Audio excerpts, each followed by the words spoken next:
അവർ ദേവാലയം തുറന്നു നോക്കുമ്പോൾ അവരുടെ മുഴുവൻ വിഗ്രഹങ്ങളും വലിയ അവരെ വിഗ്രഹം ഒഴികെ ബാക്കിയുള്ള മുഴുവൻ വിഗ്രഹങ്ങളും എന്ത് ചെയ്തു തല്ലി തകർത്തിരിക്കുന്ന ആരോ. അപ്പോൾ വലിയ വിഗ്രഹത്തിൻ്റെ കഴുത്തിൽ എന്ത് ചെയ്തിട്ടുണ്ട്, ഒരു ഒരു വലിയ കോടാലി എന്ത് ചെയ്തിട്ടുണ്ട്, തൂക്കിയിട്ടിട്ടുണ്ട്.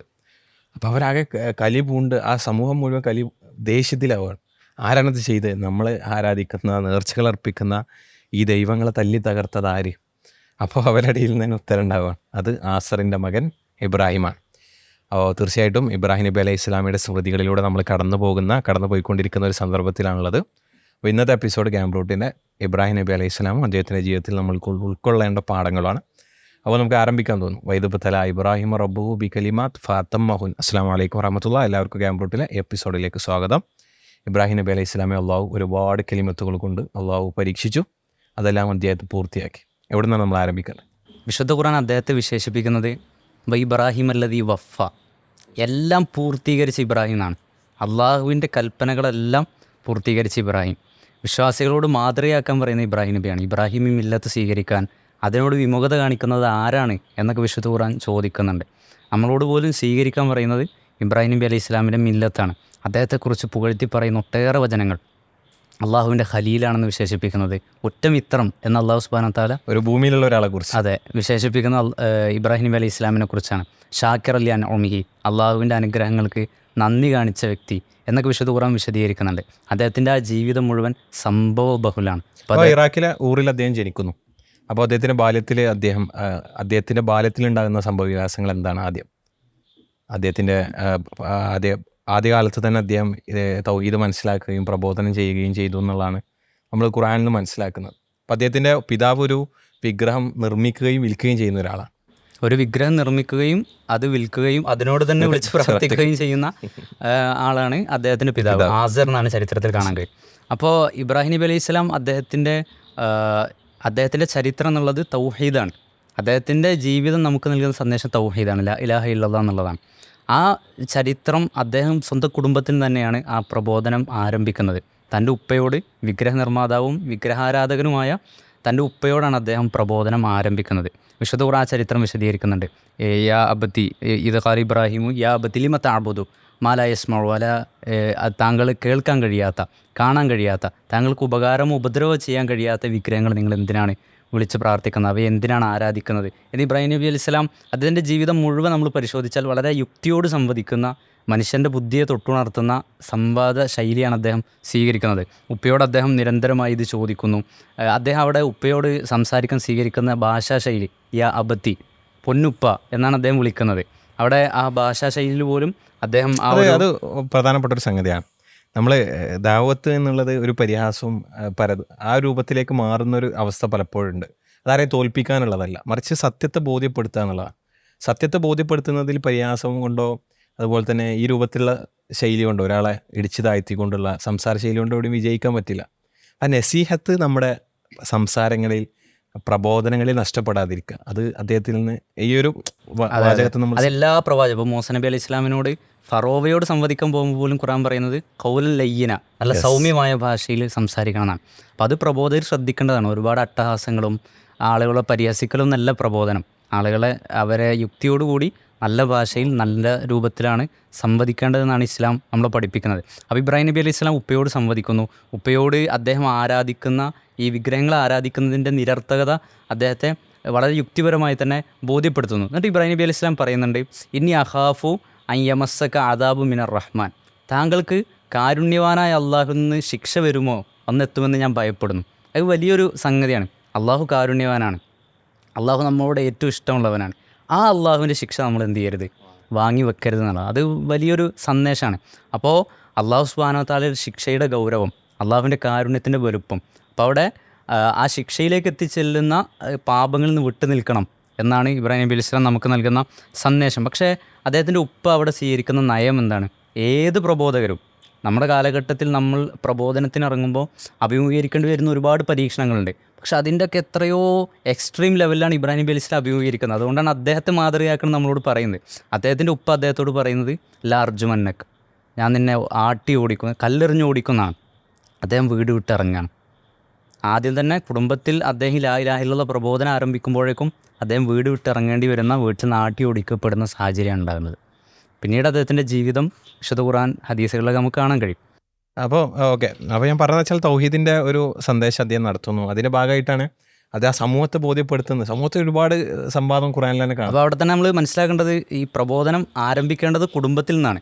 ഓക്കെ, വിശുദ്ധ ഖുർആൻ തന്നെ നബി സല്ലല്ലാഹു അലൈഹി വസല്ലമയോട് പറയുന്നുണ്ട്, വന്ദിർ അഷീറത്തക്കൽ അഖ്റബീൻ, നിൻ്റെ അടുത്ത കുടുംബാംഗങ്ങളെ പിന്നെ താക്കീത് ചെയ്യുക. വിശുദ്ധ ഖുർആൻ നമ്മളോട് പറയുന്നുണ്ട് നമ്മുടെ സ്വന്തം കാര്യം മാത്രം നോക്കാനല്ല, ഞാൻ ക്ലിയറായി ഒക്കെ എന്നല്ല, നമ്മളോടൊപ്പം നമ്മുടെ കുടുംബത്തിൻ്റെയും ഖു അംഫുസക്കും വഹ്ലീക്കും നാറ, നിങ്ങളെയും നിങ്ങളുടെ കുടുംബത്തെയും നിങ്ങൾ നരകത്തിൽ നിന്ന് കാത്തു രക്ഷിക്കണം എന്നാണ്. അപ്പോൾ അത്തരത്തിലുള്ളൊരു നസീഹത്ത് ഗുണകാംക്ഷ വിശ്വാസികൾക്ക് ഉണ്ടാവണം എന്നാണ് വിശുദ്ധ ഖുർആൻ പഠിപ്പിക്കുന്നത്. അതെ. അപ്പോൾ നമ്മൾ തുടക്കത്തിൽ പറഞ്ഞ ആ സംഭവം അത് അദ്ദേഹം ആ സമൂഹത്തെ ബോധ്യപ്പെടുത്തുന്നതിന് വേണ്ടി ചെയ്യുന്നതാണ്. അവരെല്ലാവരും ഒരു ഉത്സവത്തിന് പോകുന്ന സമയത്ത് പ്രധാന ദേവാലയത്തിൽ കയറുന്നു. അവിടെയുള്ള മുഴുവൻ വിഗ്രഹങ്ങളും തച്ചുടക്കുന്നു. മറ്റൊരു ഏറ്റവും വലിയ വിഗ്രഹത്തിൻ്റെ കഴുത്തിൽ കോടാലി തൂക്കിയിടുന്നു. അവർ വരുന്ന അവർ ദേഷ്യം പൂണ്ട് ധാരാളം അവർ ഇത് ഇബ്രാഹിം ആവാനേ തരമുള്ളൂ എന്നുള്ള തീർച്ചയിലെത്താണ്. ഞാൻ ഇബ്രാഹിമിനെ ചോദ്യം ചെയ്യുന്നു. അവിടെ നമ്മൾ പിന്നെ അഗ്നികുണ്ഡത്തിൻ്റെ അവർ തീയിലേക്ക് വലിച്ചെറിയപ്പെടുന്ന പരീക്ഷണം വരുന്നത്. അപ്പോൾ ഇബ്രാഹിം നബി അലൈഹി സ്വലാമയോട് അവർ ചോദിക്കുമ്പോൾ അദ്ദേഹം അതിനെ അവരെ ചിന്തിപ്പിക്കുന്നതിന് വേണ്ടി പറയാം, നിങ്ങൾ ഇവരോട് ചോദിച്ചു നോക്കൂ, പ്രധാന ദേവതയോട് ചോദിച്ചു നോക്കൂ, അങ്ങനെ പറഞ്ഞ് അവരെ ഈ വിഗ്രഹാരാധനയുടെ നിരർത്ഥകത ബോധ്യപ്പെടുത്തുന്നു എന്നുള്ളതാണ്. അപ്പം സത്യത്തിൽ ഇന്നും എന്തിനേയും കല്ലിനെയും മുള്ളിനെയും എന്തിനേയും ആരാധിക്കുന്നവർ ഇന്നും എത്രയോ കോടിക്കണക്കിന് മനുഷ്യരുണ്ട്. അപ്പോൾ അവർക്കൊക്കെ വലിയ ചിന്ത നൽകുന്ന, അവർ ചെയ്തുകൊണ്ടിരിക്കുന്ന പ്രവർത്തനങ്ങളുടെ സ്വന്തമായിട്ടൊരു ഉപകാരം പോലും ചെയ്യാൻ സാധിക്കാത്ത, സ്വന്തത്തിനൊരു ഉപദ്രവം വന്നാൽ അതിനെ നീക്കം ചെയ്യാൻ പോലും സാധിക്കാത്ത ഇത്തരം കൽവിഗ്രഹങ്ങളെ, ഏതെങ്കിലും മനുഷ്യൻ്റെ ഭാവനയിലുണ്ടായ ശില്പങ്ങളെ, രൂപങ്ങളെ, ചിത്രങ്ങളെ ആരാധിക്കുന്നത് എത്രമാത്രം വിഡ്ഢിത്തമാണ്. അത് അദ്ദേഹം ബോധ്യപ്പെടുത്തുന്നത് സമൂഹത്തോട്. പിന്നെ അദ്ദേഹം ബോധ്യപ്പെടുന്ന ഒരു സംഗതിയുണ്ട്, സൂര്യനെയും ചന്ദ്രനെയൊക്കെ വിളിച്ച് പ്രാർത്ഥിക്കുന്ന ഒരു സമൂഹം കൂടിയാണ്. അപ്പോൾ അവിടെ അദ്ദേഹം തൻ്റെ സമൂഹത്തിന് മുമ്പിൽ നിന്ന് അദ്ദേഹം വീണ്ടും യുക്തിപരമായി തന്നെയാണ് സംവദിക്കുന്നത്. സൂര്യൻ ഉദിച്ചു വരുമ്പോൾ അദ്ദേഹം പറയുന്നു, ഖാലഹാദ റബ്ബി, ഇതാണ് എൻ്റെ റബ്ബ് എന്ന് അദ്ദേഹം പറയുന്നു. അങ്ങനെ സൂര്യൻ അസ്തമിക്കുമ്പോൾ അദ്ദേഹം പറയും, അസ്തമിക്കുന്നതൊന്നും എൻ്റെ റബ്ബല്ല. അടുത്തത് അങ്ങനെ സൂര്യനും ചന്ദ്രനെയൊക്കെ വിളിച്ച് പ്രാർത്ഥിക്കുന്ന ആ സമൂഹത്തെ, അവരുടെ നിരർത്ഥകത അത് എത്രത്തോളം യുക്തിരഹിതമാണെന്നുള്ളത് അദ്ദേഹം ബോധ്യപ്പെടുത്തുന്നത് നമുക്ക് കാണാൻ കഴിയും. പിന്നെ അതിനുശേഷം അദ്ദേഹം നമ്രൂദ്, അവിടുത്തെ രാജാവ്, ബാബിലോണിലെ രാജാവായിരുന്ന അദ്ദേഹം സ്വയം ദൈവമാണെന്ന് അവകാശപ്പെടുന്നത് പോലെയാണ് നമ്മൾ അവകാശപ്പെടുന്നതായിട്ട് നമുക്ക് ഖുറാനിൽ കാണാൻ പറ്റുക. അപ്പം അദ്ദേഹം ആ രാജാവുമായിട്ട് അദ്ദേഹം സംവദിക്കുന്നതായിട്ട് ഖുറാനിൽ സൂറത്തുൽ ബഖറയിൽ അള്ളാഹു പറയുന്നുണ്ടല്ലോ. അതെങ്ങനെയാണ് സംഭവിക്കുന്നത്? അദ്ദേഹം രാജാവ് നമ്രൂദ് സ്വേച്ഛാധിപതിയായ രാജാവാണ്. രാജാവ് പിന്നെ സ്വയം ദൈവമാണെന്ന് കൂടി അവകാശപ്പെടുകയാണ്. അപ്പോൾ ആ രാജാവിൻ്റെ മുമ്പിലും അദ്ദേഹം എന്ത് ചെയ്യുന്നുണ്ട്, യുക്തിപരമായി സംവദിക്കുകയാണ്. രാജാവിനോട് പറയുന്നു, എൻ്റെ റബ്ബ്, വിശുദ്ധ ഖുർആൻ സൂറത്തുൽ ബഖറയിൽ അതെ. അപ്പോൾ അവിടെ അലം തറയിലല്ലദി ഹാജ ഇബ്രാഹിമ ഫി റബ്ബിഹി അൻ ആതാഹുല്ലാഹുൽ മുൽക്ക്, അള്ളാഹു അധികാരം നൽകിയ ആ രാജാവ് എന്ത് ചെയ്യാണ്, ഇബ്രാഹിം നബി അലൈഹി ഇസ്ലാമിനോട് സംവദിക്കുകയാണ്. അപ്പോൾ ഇബ്രാഹിം നബി അലൈഹി ഇസ്ലാം പറയുന്നത്, റബ്ബി അല്ലദി യുഹ്യി വ യുമീത്ത്, എൻ്റെ റബ്ബാണ് പിന്നെ ജീവിപ്പിക്കുന്ന മരിപ്പിക്കുന്ന, എൻ്റെ റബ്ബാണ് സൂര്യനെ. അപ്പോൾ രാജാവ് അതിനെ ഗണ്ണിക്കുന്നത്, കാല അന യുഹ്യി വ ഉമീത്ത്, ഞാൻ എന്ത് ചെയ്യുന്നുണ്ട്, ജീവിപ്പിക്കുകയും മരിപ്പിക്കുകയും ചെയ്യുന്നുണ്ട്, ഞാൻ ചില ആൾക്കാരും ജീവിക്കാൻ അനുവദിക്കുന്നുണ്ട്, ഒരാളെ കൊന്നളയും ഒരാൾക്ക് പോകാൻ പറയും, ഞാൻ ഒരാളെ ജീവിപ്പിച്ച് ഒരാളെ മരിപ്പിച്ചെന്നാണ് അദ്ദേഹം പറയുന്നത്. അപ്പോൾ അവിടെ ഇബ്രാഹിം നബി അലൈഹി ഇസ്ലാം പറയുന്നത്, എൻ്റെ റബ്ബാണ് എന്ത് ചെയ്യണത്, സൂര്യനെ കിഴക്കുന്ന് ഉദിപ്പിക്കുന്നത്, നിനക്ക് കഴിയുമെങ്കിൽ പടിഞ്ഞാറ് ഉദിപ്പിക്കുക എന്ന് പറയാണ്. ഫബുഹിത്തല്ലദീ കഫർ, അപ്പോൾ അയാളുടെ പിന്നെ വായടഞ്ഞു പോയി എന്നാണ് വിശുദ്ധ ഖുർആൻ പറയുന്നത്. അയാൾ പരാജയപ്പെട്ടു പോവുകയാണ്. അങ്ങനെ യുക്തിയോടെ പിന്നെ സംവദിക്കുകയും ബുദ്ധിയെ തൊട്ടുണർത്തുകയും ചെയ്യുന്ന സംവാദ ശൈലി ആണ് ഈ തൗഹീദിൻ്റെ വിഷയത്തിൽ ഇബ്രാഹിം നബി അലൈഹി സ്വലാം സ്വീകരിക്കുന്നത്. ഇപ്പം എന്തായാലും അദ്ദേഹത്തിൽ നിന്ന് ആദ്യം നമ്മൾ ഉൾക്കൊള്ളേണ്ട പാഠം തൗഹീദിൻ്റെ എന്തായാലും അദ്ദേഹത്തെ ശിക്ഷിക്കുന്ന സമൂഹം തീർച്ചപ്പെടുത്താണ്. എന്നിട്ട് അതിനുവേണ്ടി വലിയൊരു അഗ്നി കുണ്ടാരം അവർ ഒരുക്കുന്നു. അതൊരുക്കി അത് തവക്കുലിൻ്റെ, അദ്ദേഹത്തിൻ്റെ ഈമാനിൻ്റെ എന്താണ് പറയുക, ശക്തി നമ്മളെ ബോധ്യപ്പെടുത്തുന്ന ഒരു പരീക്ഷണത്തിൻ്റെ സന്ദർഭമാണ്. അപ്പോൾ അതിൽ വിശ്വാസികളുടെ ഏറ്റവും വലിയ ഗുണം വാലാ റബ്ബീം തവക്കലൂൻ, അള്ളാഹുവിൽ തവക്കുലാക്കുന്നവരാണ്. ആ തവക്കുലിൻ്റെ പൂർണ്ണ രൂപം പരീക്ഷണത്തിൽ കാണുന്നുണ്ട്. അതിൽ എങ്ങനെയാണ് ഇബ്രാഹിം അലൈഹി ഇസ്ലാമിനെ തീക്കുണ്ടാരത്തിലിട്ട് പിന്നെ കരിച്ച് കളയാനാണ് തീരുമാനം. ഹജ്ജിഖൂ, നിങ്ങൾ അവനെന്ത് ചെയ്യണം, തീക്കുണ്ടാരത്തിലിട്ട് അഗ്നി പരീക്ഷണത്തിന് വിധേയനാകുക. ഒന്ന് ആലോചിച്ച് നോക്കും, ഒരു പ്രബോധനെ സംബന്ധിച്ചിടത്തോളം അനുഭവിക്കേണ്ടി വരുന്ന, അല്ലെങ്കിൽ ഒരു വിശ്വാസിയെ സംബന്ധിച്ച, ഒരു മനുഷ്യനെ സംബന്ധിച്ചിടത്തോളം അനുഭവിക്കേണ്ടി വരുന്ന എല്ലാ പരീക്ഷണ ഘട്ടത്തിലൂടെയും കടന്നു പോകുന്നു. അദ്ദേഹത്തിൻ്റെ കുടുംബത്തിൽ നിന്നുള്ള പരീക്ഷണങ്ങൾ, സമൂഹത്തിൽ നേരിടേണ്ടി വരുന്ന പരീക്ഷണങ്ങൾ, ഭരണകൂടത്തിൽ നിന്നുള്ള പരീക്ഷണങ്ങൾ, അഗ്നി പരീക്ഷണത്തിന് വരെ വിധേയനാകുകയാണ്. അതിനപ്പുറം ഒന്നുമില്ല. അപ്പോൾ അദ്ദേഹത്തെ തീയിലിട്ട് കരിക്കാൻ വേണ്ടി ശ്രമിക്കുന്നു, വലിയ തീകുണ്ടാരം ഒരുക്കുന്നു. അപ്പോൾ അവിടെ അദ്ദേഹം നടത്തുന്നൊരു പ്രഖ്യാപനം, അദ്ദേഹത്തോട് അതിനെ സംബന്ധിച്ച് അദ്ദേഹം നടത്തുന്ന പ്രഖ്യാപനം ഹസ്ബി അല്ലാഹ് വനിഅമൽ വക്കീൽ. അദ്ദേഹത്തിൻ്റെ ആദർശം ഉപേക്ഷിക്കാനോ അതിൽ നിന്ന് പിന്മാറാനോ ഒന്നും തയ്യാറാകുന്നില്ല. മറിച്ച് എനിക്ക് അള്ളാഹു മതി, അവനാണ് ഭരമേൽപ്പിക്കാൻ ഏറ്റവും ഉത്തമനാണ്. അപ്പോൾ അവിടെ അത് നൽകുന്നൊരു നിർഭയത്വമുണ്ട്. വിശുദ്ധ ഖുർആൻ ആ ചരിത്രം വിശദീകരിച്ച് പറയുന്നത് അദ്ദേഹത്തിൻ്റെ വസ്ത്രത്തിന് പോലും ഒന്നും സംഭവിക്കാതെ അദ്ദേഹത്തിന് അള്ളാഹു തീയിനെ രക്ഷയും തണുപ്പുമാക്കി രക്ഷപ്പെടുത്തിയതാണ്. അപ്പോൾ അവിടെ തൗഹീദ് മനുഷ്യർക്ക് നൽകുന്ന നിർഭയത്വം അത്ര വലുതാണ്. നമ്മൾ ഒരുപാട് നിരാശയിലകപ്പെട്ട് ഭയപ്പെട്ട് ജീവിക്കേണ്ടെന്നൊരു സാഹചര്യം വിശ്വാസികൾക്കില്ല. വിശ്വാസികൾക്ക് തൗഹീദ് നൽകുന്ന നിർഭയത്താണ്. വിശുദ്ധ ഖുർആൻ തന്നെ അതിനെ സംബന്ധിച്ച് പറയുന്നത് വിശ്വാസമുണ്ട് അല്ലദീന ആമനു വലം യൽബിസു ഈമാനഹും ബിളുൽമിൻ, യഥാർത്ഥ വിശ്വാസം സ്വീകരിക്കുകയും ളുൽമ കലർത്താതിരിക്കുകയും ചെയ്തവർ. ഏതാണ് ഏറ്റവും വലിയ ളുൽമ? അക്രമം. ഇന്ന ശിർക ലളുൽമുൻ അളീം. ആ അക്രമം കലർത്തിയില്ലെങ്കിൽ ഉലായിക ലഹുമുൽ അംന്, അവർക്കാണ് നിർഭയത്തുള്ളത്. ഇഹലോകത്തും പരലോകത്തും രക്ഷ കിട്ടണമെങ്കിൽ എന്ത് ചെയ്യണം? തൗഹീദാണ് ഏക വഴി എന്നുള്ളതാണ് ഈ ചരിത്രം. തീർച്ചയായിട്ടും നമ്മുടെ വിശ്വാസം കൊണ്ട് നമ്മൾക്ക് ആ നിർഭയത്വം നേടാനാകട്ടെ എന്നുള്ളതാണ്. അപ്പോൾ എന്തായിരുന്നാലും ഹസ്ബി അല്ലാഹ് ജീവിതത്തിൽ ഏത് ഘട്ടത്തിലും നമ്മൾക്ക് പ്രഖ്യാപിക്കാനുള്ള പ്രഖ്യാപനമാണ്. അത് മതി. വനിഅമൽ വക്കീൽ അത് ഉണ്ടാകണം. സത്യത്തിൽ ഇപ്പോൾ റസൂല് പല സ്ഥലങ്ങളിലും അത് പ്രത്യേകം പറയുന്നുണ്ട്. നമ്മൾക്ക് ചെയ്യാനുള്ളതിനൊക്കെ ഒരു പരിധിയുണ്ട്. അത് നമ്മൾ പൂർത്തിയാക്കുക, നമ്മളെ കഴിവിൻ്റെ പരമാവധി നമ്മൾ ഏത് കാര്യത്തിലും നമ്മൾ ശ്രമിക്കുക. ബാക്കി അള്ളാഹുണ്ട്. അത് വിശ്വാസികൾക്ക് അതെങ്ങനെ പറഞ്ഞറിയിക്കാന്നില്ല ആ ഒരു നിർഭയത്വം. അപ്പോൾ അത് നമ്മൾക്ക് ഉണ്ടാകണം. ഇപ്പോൾ റസൂലിൻ്റെ അടുക്കിലേക്ക് അതിൻ്റെ ഒരു പ്രായോഗിക രൂപം, റസൂലിൻ്റെ അടുക്കിലേക്ക് വന്നൊരു സാഹബി ചോദിക്കുന്നില്ല എങ്ങനെയാണ് തവക്കുലാക്കേണ്ടത്. അപ്പോൾ റസൂല് ഒട്ടകത്തെ കെട്ടിയിടണോ കെട്ടിയിടേണ്ടത്? അപ്പോൾ കെട്ടിയിടുക, എന്നിട്ട് അള്ളാഹുവിൽ വരെ ഏൽപ്പിക്കുക. അപ്പോൾ നിങ്ങൾക്ക് ചെയ്യാനുള്ളതൊക്കെ നിങ്ങൾ ചെയ്യുക. അപ്പോൾ സമൂഹം മുഴുവൻ ഒരുമിച്ച് കൂടിയാലും നിനക്കെതിരൊന്നും ചെയ്യാൻ പറ്റില്ല. ഈ സമൂഹം മുഴുവൻ ഒരു ഉപകാരം ജനക്ക് ചെയ്യാൻ ഉദ്ദേശിച്ചാലും അള്ളാഹു തീരുമാനിക്കാതൊന്നും സംഭവിക്കാൻ പാടില്ല. അപ്പോൾ ഇതൊക്കെ സത്യത്തിൽ നമുക്ക് ഒരു കരുത്താണ് നൽകേണ്ടത്. ഒരു എൻ്റർടൈൻമെൻറ്റിനല്ല നമ്മൾ ഈ ചരിത്രം ഇങ്ങനെ വായിച്ച് പോകേണ്ടത്. മറിച്ച് ഖുർആൻ പറഞ്ഞ ഇബറത്തുണ്ട്, അതിൽ ഗുണപാഠങ്ങളുണ്ട്, നമ്മൾക്ക് ചില ഉൾക്കാഴ്ചകളുണ്ട്, അതൊക്കെ കാണാൻ പറ്റും. അപ്പോൾ അത് ജീവിതത്തിൻ്റെ ഏത് ഘട്ടത്തിലും, പ്രത്യേകിച്ച് പല പരീക്ഷണങ്ങളിലൂടെ മുസ്ലിം ലോകം കടന്നു പോകുന്ന സന്ദർഭമാണ് നമ്മളും. അപ്പോൾ പ്രത്യേകിച്ച് നമ്മൾക്കത് പറയാൻ പറ്റണം. ഹസ്ബി അല്ലാഹ് വനിഅമൽ വക്കീൽ. അപ്പോൾ അദ്ദേഹം അവിടെ നിന്ന് പിന്നീട് ബൈത്തുൽ മുഖദ്ദസിലേക്ക് അദ്ദേഹത്തിൻ്റെ ജീവിത സഖിയായിട്ടുള്ള സാറാ ബീവിയുടെ കൂടെ യാത്ര തിരിക്കുന്നു. അങ്ങനെ പിന്നെ അവിടെയാണ് അദ്ദേഹം ജീവിക്കുന്നത്. അവിടെയാണല്ലോ പിന്നീട് തുടർന്നുള്ള അദ്ദേഹത്തിൻ്റെ ജീവിതം. അപ്പോൾ അതിൽ അദ്ദേഹത്തിന് ഒരു കുഞ്ഞില്ല. അത് അദ്ദേഹത്തിന് വലിയൊരു എന്താണ് പറയുക, വലിയൊരു സങ്കടമാണ്. അദ്ദേഹത്തിന് റബ്ബിനോട് നിരന്തരം അദ്ദേഹം അത് പ്രാർത്ഥിക്കുന്നുണ്ട്. അങ്ങനെയാണ് അദ്ദേഹം അത് പിന്നീട് അദ്ദേഹത്തോട് സാറാ ബീവി പറയുന്നു, അവർക്ക് നമ്രൂദ് നൽകിയിട്ടുള്ള സമ്മാനമായിരുന്നു ഈ ഹാജറ ബീവി എന്നുള്ളത്. അപ്പോൾ ഈ ഹാജറ ബീവി വിവാഹം കഴിക്കാനും അങ്ങനെ വിവാഹം കഴിക്കുന്നു. അങ്ങനെ അദ്ദേഹത്തിൻ്റെ വാർദ്ധക്യത്തിൻ്റെ സമയത്ത് അദ്ദേഹത്തിന് സന്താനം ഉണ്ടാകും. അതും അദ്ദേഹത്തിന് പരീക്ഷണമായിരുന്നു. പിന്നെ ആ സന്താനം ഉണ്ടാകുന്നത് തൊട്ട് അദ്ദേഹത്തിന് എന്താണ് ജീവിതത്തിൽ? അപ്പോൾ അദ്ദേഹത്തിന് പിന്നീട് ആ സന്താനത്തിലുണ്ടാകുന്ന പരീക്ഷണം, പിന്നെ കുട്ടി ജനിച്ച് വളർന്ന് അപ്പോൾ ഒന്ന് വലുതാകുമ്പോഴേക്കും അദ്ദേഹം അനുഭവിക്കേണ്ടി വന്ന പരീക്ഷണം, അത് ശരിക്കും നമ്മൾ കഴിഞ്ഞൊരു പിന്നെ എപ്പിസോഡിൽ ചർച്ച ചെയ്തിരുന്നു, ഉലഹിയത്തുമായി ബന്ധപ്പെട്ട ചരിത്രം. അപ്പോൾ അദ്ദേഹം അവിടെയും സമർപ്പണമാണ് തനിക്ക്. അപ്പോൾ അദ്ദേഹത്തെ ഹാജറ ബീവി അദ്ദേഹം രണ്ടുപേരെയും മക്കയിലേക്ക് കൊണ്ടാക്കുന്നുണ്ട്. മക്ക എന്ന് പറയുന്നത് അവിടെ മക്കയിൽ കൊണ്ടാക്കുകയാണ്. മക്ക വിജനമായൊരു നാടാണ്. ഇന്നത്തെ അവസ്ഥയല്ല, മരുഭൂമി, ഒരു മനുഷ്യൻ വസിക്കുന്നില്ല, ആരുമില്ലാത്തൊരു നാട്. അപ്പോൾ അവിടെ അദ്ദേഹത്തെ കൊണ്ടുപോയി അദ്ദേഹം എന്ത് ചെയ്യാണ്, തൻ്റെ ഇണയെയും മകനെയും ഒരുപാട് പിഞ്ചോമനെയാണ്, ഒരുപാട് കാലത്തിന് ശേഷം അദ്ദേഹത്തിന് ലഭിച്ചൊരു കുഞ്ഞാണ്, ആ കുഞ്ഞിനെയും കൊണ്ടുപോയി ആക്കുകയാണ് അള്ളാഹുവിൻ്റെ കൽപ്പന പ്രകാരമാണ്. അപ്പോൾ അവിടെ ആരുമില്ല, ഒരു മനുഷ്യല്ല, വെള്ളം കിട്ടാനില്ല, സഹായത്തിന് ആരുമില്ല, അങ്ങനെയുള്ളൊരു മരുഭൂമിയിൽ കൊണ്ടുപോയി ആക്കുകയാണ്. നമ്മളൊന്ന് ആലോചിച്ച് നോക്കും, അള്ളാഹുവിൻ്റെ കൽപ്പന എന്നുള്ളത് മാത്രമാണ് അദ്ദേഹത്തിൻ്റെ അതിനുള്ള കാരണം. അതവിടെ കൊണ്ടുപോയി ആക്കുന്നു. ഹാജർ വിളിച്ച് ചോദിക്കുന്നുണ്ട്, നിങ്ങൾ ഞങ്ങളിവിടെ ആക്കിയിട്ട് നിങ്ങൾ എവിടേക്കാണ് പോകുന്നത്? ഇവിടെ ഒരു മനുഷ്യനില്ല, ആരുമില്ല. പക്ഷേ ഇബ്രാഹിം നബി അലൈഹി സ്വലാം തിരിഞ്ഞു നോക്കുന്നില്ല. ഒരുപാട് തവണ ഹാജറ വിളിച്ച് ചോദിക്കുന്നു. അവസാനം ഹാജർ ചോദിക്കുന്ന ഒരു സംഗതി, അല്ലാഹു അമറക ബിഹാദ, അള്ളാഹു ആണോ ഇത് കൽപ്പിച്ചത്? ഇബ്രാഹിം നബി അലൈഹി സ്വലാം തിരിച്ചെന്ന് പറഞ്ഞു, അതെ അള്ളാഹു ആണ്. അപ്പോൾ ഹാജർ നടത്തുന്ന ഒരു പ്രഖ്യാപനം, ഇതല്ല യുളയ്യാണ്, എങ്കിൽ അള്ളാഹു ഞങ്ങളെ കൈവിടില്ല. അപ്പോൾ ഇബ്രാഹിം നബി അലൈഹി സ്വലാമിൻ്റെ കുടുംബം, ഇബ്രാഹിം എന്ന ആ പ്രവാചകൻ ഒരു പിതാവ് എന്ന നിലയിൽ, ഒരു പ്രബോധകൻ എന്ന നിലയിൽ ആദർശ പിതാവായിട്ടാണ് അദ്ദേഹത്തെ വിശുദ്ധ ഖുർആൻ പരിചയപ്പെടുത്തുന്നത്. അദ്ദേഹത്തിൻ്റെ ഇണ ഹാജർ, സാറ, അവരുടെ മക്കൾ ഇസ്മായിൽ അലൈഹിസ്സലാം, ഇസ്ഹാഖ് അലൈഹിസ്സലാം, ഇവരുടെയൊക്കെ ചരിത്രം നമുക്ക് നൽകുന്ന വലിയൊരു സന്ദേശം, വലിയൊരു പാഠമാണ്. അപ്പോൾ അത് ഉൾക്കൊള്ളാൻ കൂടി ഈ ബലി പെരുന്നാളിൻ്റെ ഇത് നമുക്ക് ഉപകാരപ്പെടണം എന്നുള്ളതാണ്. തീർച്ചയായിട്ടും. അപ്പോൾ എന്തായാലും ഹാജറിനെ കൊണ്ടാക്കുന്നു. ഹാജറ ബീവി ആയി പ്രഖ്യാപനം നടത്തുന്നു, എങ്കിൽ നിങ്ങൾ പോയിക്കൊള്ളൂ, അള്ളാഹു ഞങ്ങൾക്ക് കൂടെ ഉണ്ട്.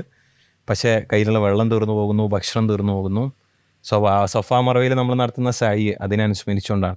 അവരൊരു കുന്നുമുകളിലേക്ക് കയറുന്നു, ആരെങ്കിലും സഹായിക്കാനുണ്ടോ, വെള്ളമുണ്ടോ, അവിടേക്ക് കയറുന്നു, സഫയിലേക്കും മറുവയിലേക്കും മാറി മാറി കയറിക്കൊണ്ടിരിക്കുകയാണ്.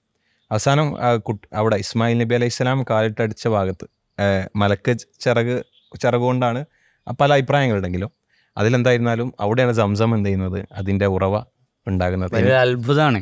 അപ്പം നമ്മൾ അസാധ്യം അസംഭവ്യം നടക്കുന്നത് വിചാരിക്കുന്ന പോലെ അള്ളാഹു അത്ഭുതങ്ങൾ സംഭവിപ്പിക്കും എന്നുള്ളതാണ്. മരുഭൂമിയിൽ ഒരു മനുഷ്യല്ലാത്ത അവസ്ഥയിൽ അള്ളാഹു സുബ്ഹാനഹു വ തആല അവിടെ സംസം കൊണ്ടുവന്ന് തരികയാണ്. അപ്പോൾ നമ്മുടെ ജീവിതത്തിലും സംസമുകൾ സംഭവിക്കും. അതിനുള്ളൊരു ആദർശ ധീരത, ആദർശ ദാർഢ്യം നമുക്കുണ്ടാകണം എന്നതാണ് ഇസ്ലാം പഠിപ്പിക്കുന്നത്. അപ്പോൾ നമ്മളെ സംബന്ധിച്ചിടത്തോളം സംസം ഒരു ഓർമ്മപ്പെടുത്തലാണ്. നമ്മളിങ്ങനെ അള്ളാഹുൽ തവക്കുലാക്കി ഓടിക്കൊണ്ടിരുന്നാൽ നമ്മൾ അതിൻ്റെ അറ്റത്ത് നമ്മളൊരു ആശ്വാസം കാത്തിരിക്കുന്നുണ്ട്. അത് ഇസ്ലാം എപ്പോഴും മുന്നോട്ട് വെക്കുന്ന ഒരു കാഴ്ചപ്പാട് തന്നെയാണ്. ഫൈന മാലോസിരി യുസറ, എല്ലാ പ്രയാസത്തോടൊപ്പം ഒരു എളുപ്പമുണ്ട്.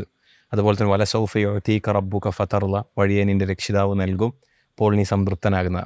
അപ്പോൾ നമ്മൾക്ക് ഒരു പ്രതീക്ഷയുടെ സന്ദേശം കൂടി സത്യത്തിൽ ആ സംസം സത്യത്തിൽ നൽകിക്കൊണ്ടിരിക്കുന്നുണ്ട്. പിന്നെ അതിലുള്ളൊരു ഹിക്മത്ത് എന്താണെന്ന് വെച്ചാൽ പിന്നീട് സാറാ ബീവിക്ക് കുഞ്ഞുണ്ടാകുന്നുണ്ട്. അത് ഇസ്ഹാഖ് നബി അലൈഹി സ്വലാം, അതിലൂടെ ഇസ്രായേൽ ഉണ്ടാകുന്നു. ഇവിടെ ഈ വെള്ളം ഉണ്ടാകുന്നു, സംസം ഉണ്ടാകുന്നതോടുകൂടി ജർഹും ഗോത്രക്കാർ ഈ വെള്ളത്തിൻ്റെ സ്രോതസ്സ് കണ്ടുവരുന്നു, വെള്ളത്തിൽ അവകാശം ചോദിക്കുന്നു. വെള്ളത്തിൽ നിങ്ങൾക്ക് അവകാശം, നിങ്ങൾക്ക് ഇവിടെ താമസിക്കാം, വെള്ളം ഉപയോഗിക്കാം. അങ്ങനെയാണ് പിന്നെ മക്ക നാഗരികത എന്ത് ചെയ്യുന്നത്, വളർന്നു വരുന്നത്.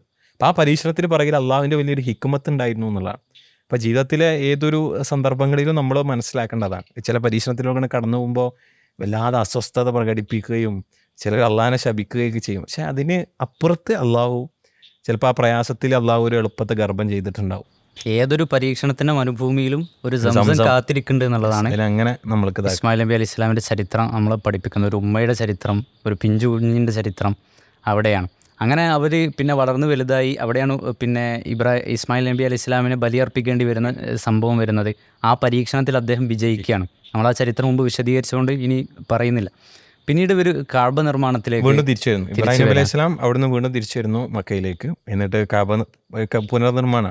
ഇതിൽ കാബ മുമ്പേ ഉണ്ടായിരുന്ന ദേവാലയമാണ്, ആദ്യമായി സ്ഥാപിക്കപ്പെട്ട ദേവാലയമാണ്, അള്ളാഹുവിൻ്റെ ഭവനാണ്.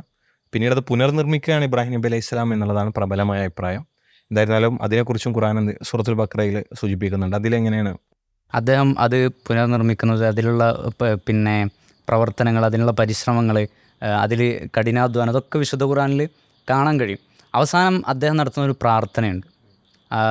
അവിടെ ഹജ്ജ് ഒക്കെ ഇബ്രാഹിം നബി അലൈഹി ഇസ്ലാമിൻ്റെ ചരിത്രവുമായി ബന്ധപ്പെട്ടാണ് നമ്മൾ പറയുന്നത്. ഹജ്ജിന് വേണ്ടി വിളംബരം ചെയ്യാൻ വേണ്ടി അള്ളാഹു സുബ്ഹാനഹു വ തആല അദ്ദേഹത്തോട് പറയുന്നത്.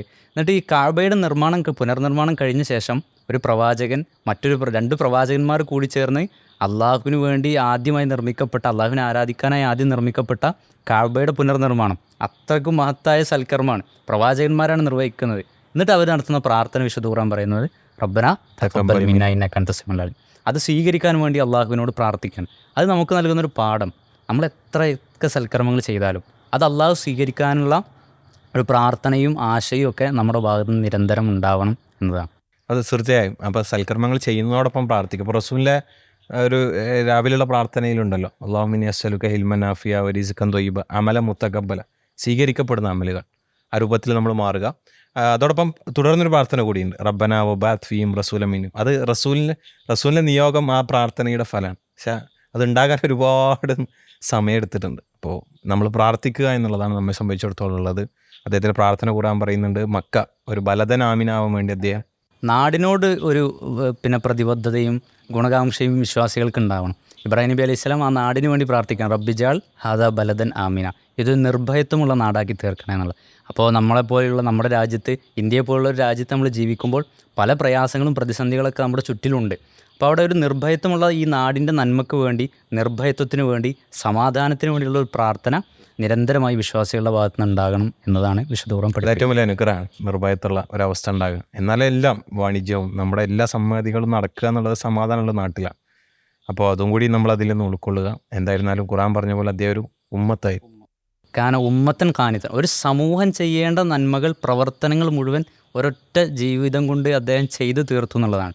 അദ്ദേഹത്തിൻ്റെ ജീവിതത്തിൽ അദ്ദേഹം കാണിച്ച നന്ദി, അതിൻ്റെ ആ പരീക്ഷണങ്ങൾ, എത്രയോ പരീക്ഷണങ്ങൾ, തുടരായ പരീക്ഷണങ്ങൾ, അതെല്ലാം പൂർത്തീകരിച്ച് അദ്ദേഹം അത്തമ്മഹുന്ന, അതെല്ലാം അദ്ദേഹം പൂർത്തീകരിച്ചു എന്നുള്ളതാണ്.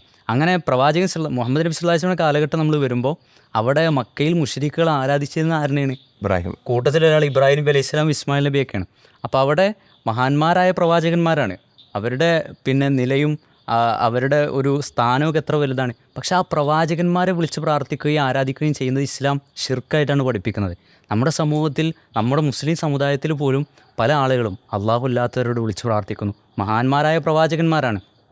ഇബ്രാഹിം നബി ആണെങ്കിലും മുഹമ്മദ് നബി സല്ലല്ലാഹു അലൈഹി വസല്ലമ ആണെങ്കിലും മഹാന്മാരായ പ്രവാചകന്മാരോട്, ഔലിയാക്കളോട്, ശുഹദാക്കളോട് ഒക്കെ വിളിച്ച് പ്രാർത്ഥിക്കുന്ന, ബദരീങ്ങളോട്, മുഹ്യദ്ദീൻ ശേഖിനോടൊക്കെ വിളിച്ച് പ്രാർത്ഥിക്കുന്ന നമുക്ക് കാണേണ്ടി വരാണ്.